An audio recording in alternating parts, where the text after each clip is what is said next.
Quero fazer aqui um registro inicial, até remetendo à conversa na abertura do programa de ontem, sobre o julgamento do Lula dia 24. Alguns ouvintes reclamaram aqui, dizendo, não, Boechat, você está achando que não tem que ter grandes manifestações, afinal de contas é um julgamento atípico, é não sei o quê, um julgamento político, é isso, é aquilo outro. Há discordâncias profundas quanto a ser um julgamento eminentemente político. É claro que o componente político faz parte de qualquer coisa que diga respeito a uma liderança, uma figura do centralismo político do Lula, do protagonismo político do Lula, mas o julgamento é uma peça jurídica, predominantemente jurídica, foi instruída cumprindo todas as etapas desse processo, defesa, contestação, recursos, apelações, apresentação de provas, contestação de provas, e é este conjunto aí que vai ser analisado pelos juízes do TRF4 no próximo dia 24, não justificando-se de maneira nenhuma que se transforme este ato jurídico, esta decisão jurídica, este julgamento, no julgamento do Tiradentes. Não está em tela ali, em questão ali,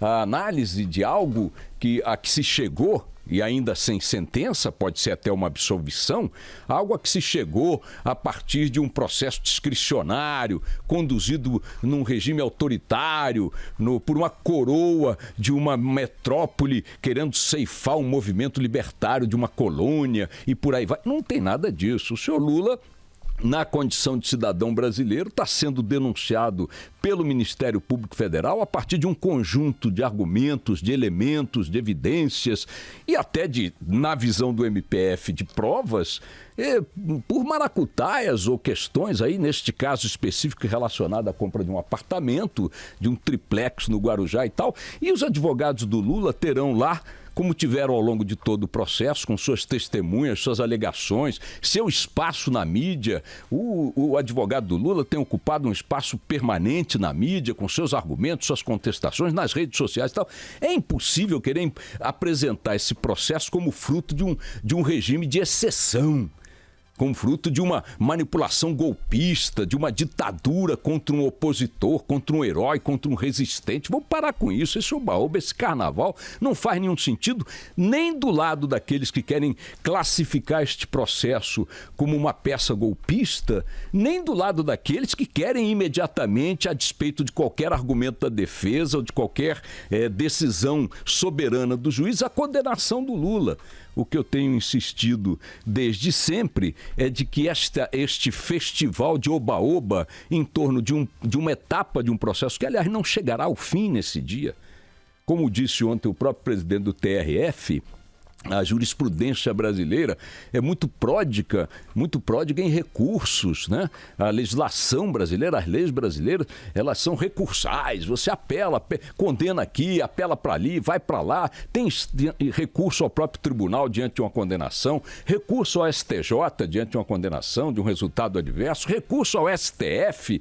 O próprio horizonte da candidatura do Lula, muitos juristas estão sustentando que terá que ser decidido no TSE. Então, esta etapa de Curitiba agora no dia 24 está sendo usada pelos dois lados do quebra-quebra, do oba-oba, como sendo um momento épico do destino brasileiro, quando ali não vai estar sendo decidido objetivamente naquele dia nada.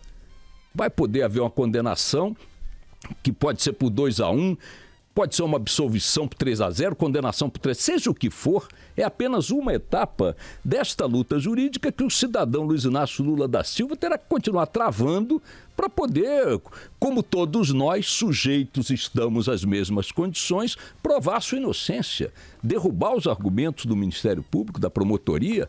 Isso é o jogo jurídico normal.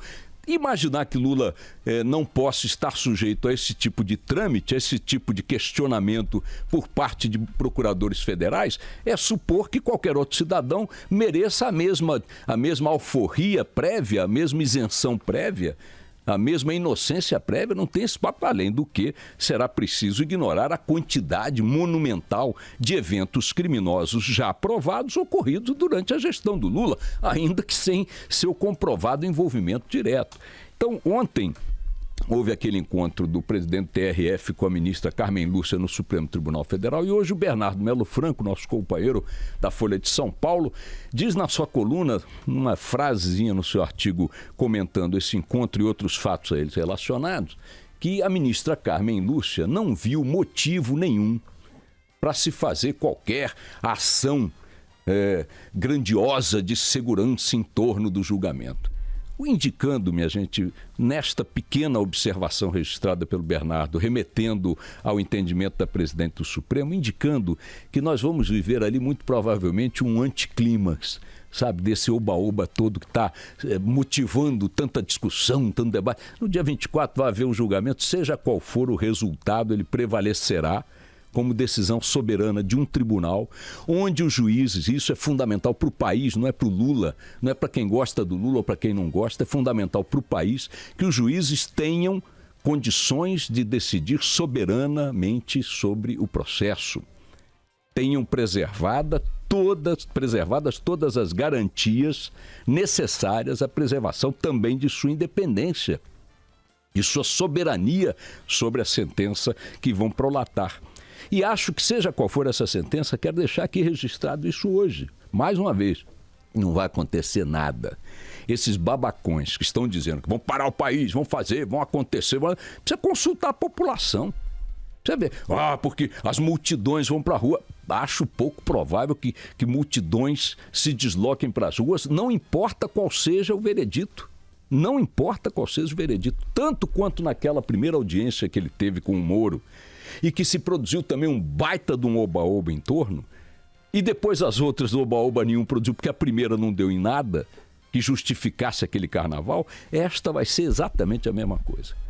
Muito blá, blá, blá, muita gente batendo no peito, cantando de valentão de um lado ou de outro e tal, para nada. Vocês vão ver no dia 24, vai ter lá, seja qual for a decisão, o país no dia seguinte acordará no horário que tem que acordar para trabalhar, cumprir suas tarefas, pagar suas dívidas e vida que segue. E o Lula que trate, como qualquer cidadão, de se defender nas etapas posteriores, se condenado for. Porque se absolvido for, caberá à promotoria recorrer e não creio que terá sucesso num recurso a outra instância se houver a absolvição do Lula no TRF4 no próximo dia 24. Hipótese, aliás, que eu também não descarto de que ele possa ser absolvido, tanto quanto não é descartável que ele possa ser condenado.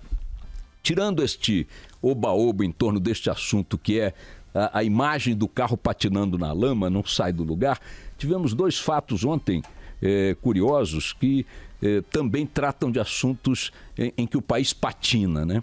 Vejam, a discussão sobre a nomeação dessa senhora Cristiane Brasil, né? Que, enfim, sei lá se esse sobrenome está à altura da personagem ou vice-versa, né? Mas essa senhora nomeada pelo Temer para ministra do Trabalho sofreu ontem 2 derrotas simultâneas na Justiça Federal no Rio de Janeiro, no estado do Rio, uma em Niterói e outra no Rio. As 2 decisões de juízes federais barraram a nomeação de Cristiane Brasil, acrescentando estas 2 decisões a 2 outras anteriores, ou 3 outras anteriores, também no âmbito judicial, que impedem que essa senhora vá para o cargo de ministra do Trabalho, como quis o presidente Temer, atendendo às negociações com o PTB para garantir a bancada do PTB na sua base de apoio. O que me chama a atenção nessa história, mais do que discutir o mérito jurídico, é o seguinte: por que Temer nomeou Cristiane Brasil para o Ministério do Trabalho? Não bastaria ao Temer perceber minimamente que nomear a filha de Roberto Jefferson, uma figura marcada pelo prontuário policial, pelo prontuário criminal, pelas condenações, seria uma escolha, no mínimo, controvertida para um ministério?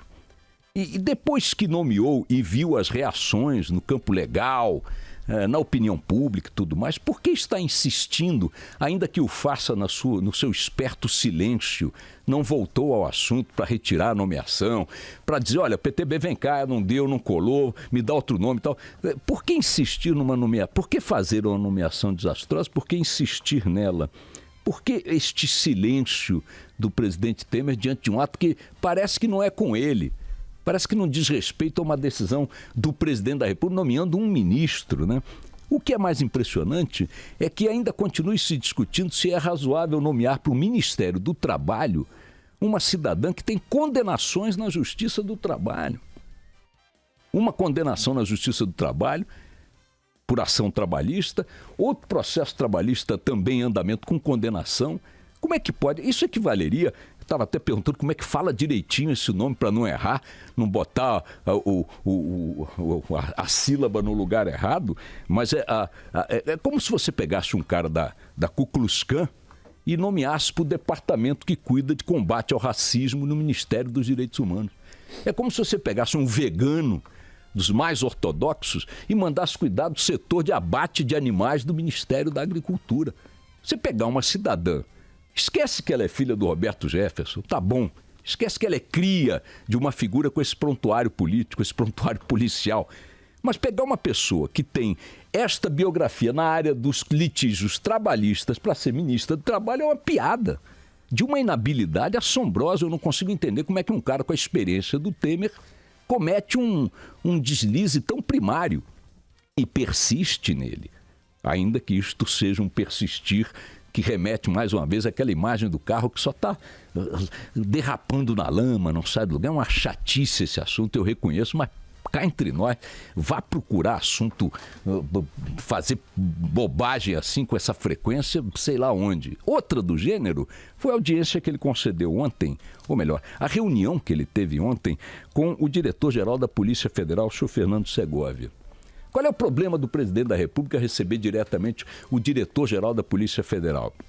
Olha, em tese nenhuma, o presidente recebe quem ele quiser, embora o subordinado dele, que diz respeito à área da Polícia Federal, não seja o próprio diretor-geral, seja o ministro da Justiça. Já é estranho que o presidente receba um ocupante de segundo escalão, tendo acima dele o ministro que cuida daquela área. E receba este ocupante do cargo de segundo escalão sem a presença deste ministro, para tratar de um assunto que, segundo eles revelaram depois, tem a relevância da criação de uma polícia fardada no âmbito da Polícia Federal para cuidar de fronteiras, um assunto de alta relevância para a segurança nacional. Não estava ali presente o ilustre ministro da Justiça, a quem eu vi pela última vez, aliás, de bermudas, numa reunião com o presidente Temer, parece que anteontem e tal. Talvez ele não tenha tido tempo. Foi no domingo? Talvez ele não tenha tido tempo de botar um terno para ir nessa reunião com o diretor da Polícia Federal no Palácio Planalto. Agora, não é a reunião em si que chama atenção. É o fato dela ter acontecido fora da agenda. Ou melhor, sem ser incluída na agenda. Clandestinamente fora da agenda. Depois que a imprensa anunciou que a audiência estava acontecendo sem ter sido anunciada previamente, como tem que ser a agenda do presidente da República, salvo em situações de emergência, tá certo? Caiu um avião com um ministério inteiro dentro, não estou aqui fazendo torcida, mas caiu um avião com o ministério inteiro dentro. Ele recebe o comandante da aeronáutica para dar um relato de emergência. Tá bom, não tem que estar na agenda. Mas o que havia de emergência na reunião de ontem com o diretor-geral da Polícia Federal? Então, a primeira coisa é estranhar a reunião fora da agenda, de uma forma clandestina. Parece que o Temer demora a aprender com as experiências amargas que ele próprio construiu. Foi por ter recebido gente fora da agenda que ele já se meteu em várias confusões, a maior delas o encontro com Joesley Batista nas noites do Palácio do Jaburu. Fez a mesma coisa agora com a seguinte agravante: amanhã termina o prazo, ou idealmente o prazo que o próprio Temer parece ter estabelecido, ou que está estabelecido aí, para o Temer apresentar as respostas a um questionário que a Polícia Federal, dirigida por Segovia, lhe encaminhou, dentro de uma investigação que apura a suspeita de corrupção envolvendo o próprio Temer em atos administrativos que favoreceram empresas concessionárias ou uma empresa concessionária no Porto de Santos. Ou seja, o cara que está investigando o Temer, ou que comanda a instituição que está investigando o Temer, ou inquirindo o Temer nessa investigação, se encontra com ele fora da agenda, de forma imprópria, de forma não protocolar, indevida, burra do ponto de vista político, produzindo um ambiente que se não é promíscuo em si, permite uma leitura de promiscuidade na forma como o presidente conduz suas ações, digamos, republicanas. Vejam, são dois atos onde a experiência do Temer parece ter dado espaço para alguma coisa, me perdoe, Sua Excelência, que poderíamos chamar de burrice ou inabilidade política. provavelmente nenhuma nem outra vão dar em coisa nenhuma, porque o país está tão atingido, abalado, socado no ventre por esse tipo de esculhambação na ação política, que é só comentário para registrar os fatos. Mas é, repito, surpreendente que Sua Excelência consiga, em meio a tantas confusões concretas, construir novas confusões absolutamente desnecessárias. Vamos tocar o barco.